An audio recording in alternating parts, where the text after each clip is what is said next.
தசகம் 97. சிறந்த பக்தியை வேண்டுதலும் மார்க்கண்டேயனின் கதையும். இந்த உலகத்தில் ஞானமும் ஸ்ரத்தையும் கர்த்தாவும் இருப்பிடமும் சுகமும் கர்மாவும் ஆகார பேதங்கள் இவை அனைத்தும் சத்துவம் ராஜசம் தாமசம் ஆகிய 3 குணங்களினின்று உருவாகி பல வகையான குண உருவங்களுடன் உயர்ந்தவை தாழ்ந்தவை இவ்விரண்டிற்கும் இடைப்பட்டவையாயிருப்பது என்பது வெளிப்படையான விஷயம். ஆனால் இங்கு உனது க்ஷேத்திரத்தையும் உன்னையும் சேவிப்பது என்ற செயல் உன்னிடமே அர்ப்பணம் செய்யப்பட்ட மனதுடன் செய்யப்படுமேயானால் அதுவே நிர்குண விஷயம் என்று கூறுகின்றனர். அத்தகைய நிஷ்டையை கடைபிடித்து விரைவில் நான் முக்தி அடைய வேண்டும். உன்னிடத்திலே மனதை செலுத்தி இனிது வாழ வேண்டும். எல்லா செயல்களையும் உனக்கே அர்ப்பணமாக செய்ய வேண்டும். உனது பக்தர்களால் சேவிக்கப்பட்ட புண்ணிய கஷேத்திரங்களையும் அனுஷ்டிக்கப்பட்ட சத்கர்மங்களையும் கடைபிடித்தவனாகி தாழ்ந்த மனிதர்களிடமும் பிராமணர்களிடமும் மிருகம் முதலிய பிராணிகளிடமும் சமபுத்தி உடையவனாகி மானம் அவமானம் பொறாமை அசூயை முதலிய தோஷங்கள் நீங்கியவனாகி எல்லா உயிர்களிலும் எப்பொழுதும் உன்னையே கண்டு பூஜிப்பவனாக வேண்டும். மிக தாழ்ந்த நிலையிலிருந்து மிக உயர்ந்த நிலை வரை எல்லா உயிர் பொருள்களும் உயிரற்ற பொருள்களும் உன் அம்சமே என்ற பாவம் எனக்கு தோன்றும் வரை உன்னை ஆராதித்து கொண்டே இருக்க வேண்டும். எவ்விடத்தில் உள்ள ஆத்மாக்களும் ஒன்றே என்ற மெய்யறிவு என்னுள் உதிக்க வேண்டும்.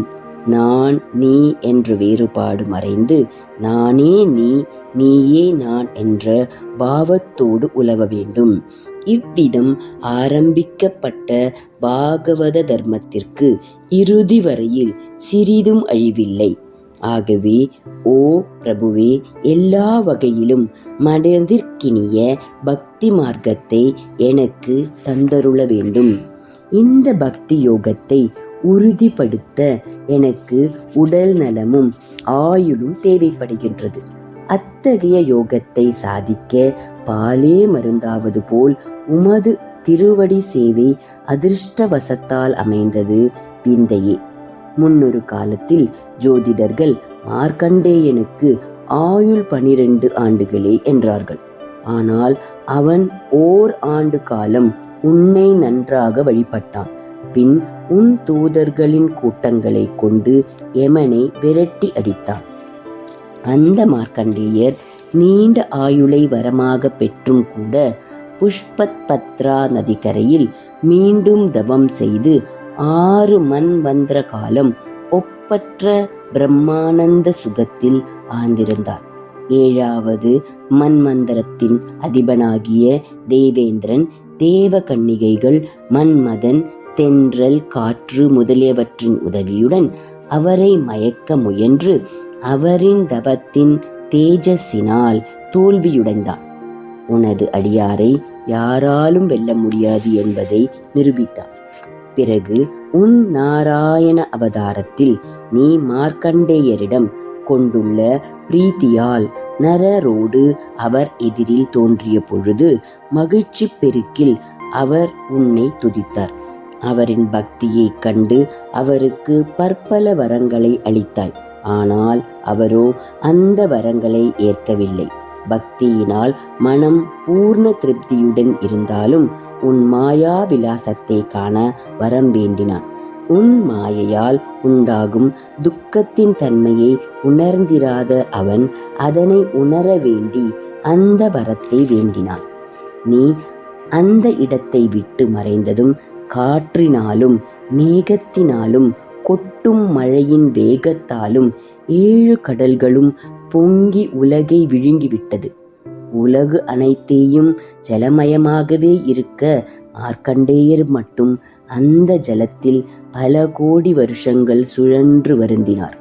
அப்போது ஆல் இலையில் அற்புதமான ஒரு குழந்தை வடிவில் பள்ளி கொண்டு சிறு தாமரை போன்ற வாயில் கால் கட்டை விரலை பிடித்து வைத்து கொண்டு கரிய திருமேனியுடன் விளங்கிய உன்னை வெகு தூரத்தில் கண்டார்.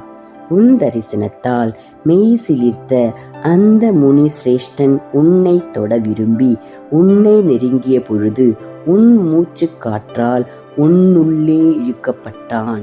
அந்த குழந்தையின் உடலினுள் உலகங்கள் அனைத்தையும் கண்டு மறுபடியும் மூச்சு காற்றால் வெளியே தள்ளப்பட்டான். பிறகு உன் கடைக்கண் பார்வையால் அவரை அனுகிரகிக்க அவர் மகிழ்ச்சி அடைந்து உன்னை தழுவிக்கொள்ள ஆசைப்பட்ட பொழுது நீ உனது ஸ்வரூபத்தை மறைத்து கொண்டாய். அடுத்த கணம் முனிவர் முன் போலவே தன்னுடைய ஆசிரமத்தில் இருக்க கண்டார்.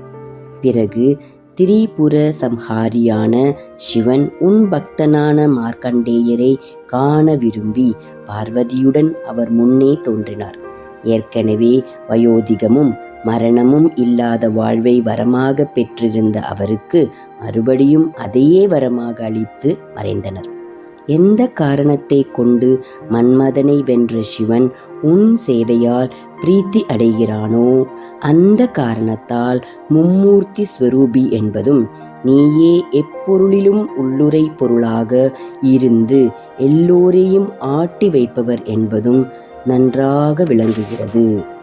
3 பாகங்களை கொண்ட சத்தியலோகத்தில் பிரம்மலோகம், விஷ்ணுலோகம், சிவலோகம் ஆகிய 3ம் ஒன்றன் மேல் ஒன்றாக அடுக்கடுக்கா உள்ளது. அதற்கும் மேலாக மாயையின் விகாரமற்றதான வைகுண்ட லோகம் பிரகாசிக்கிறது. அதில் பிரளயத்தில் உண்டான காரண ஜலத்திலும் கிருஷ்ணவதாரத்தில் கோகுலத்தில் அனைத்து இடத்திலும் ஒருவராக சச்சிதானந்த பிரம்மஸ்வரூபியாக விளங்குகிறாய். அத்தகைய மேன்மைகளை கொண்ட குருவாயூரப்பா, நீயே என்னை எல்லா நோய்களிலிருந்தும் காப்பாற்றி அருள்வாயாக. ஹரே ராமா ஹரே ராமா ராம ராமா ஹரே ஹரே, ஹரே கிருஷ்ணா கிருஷ்ண கிருஷ்ணா ஹரே ஹரே, நாராயண நாராயண நாராயண.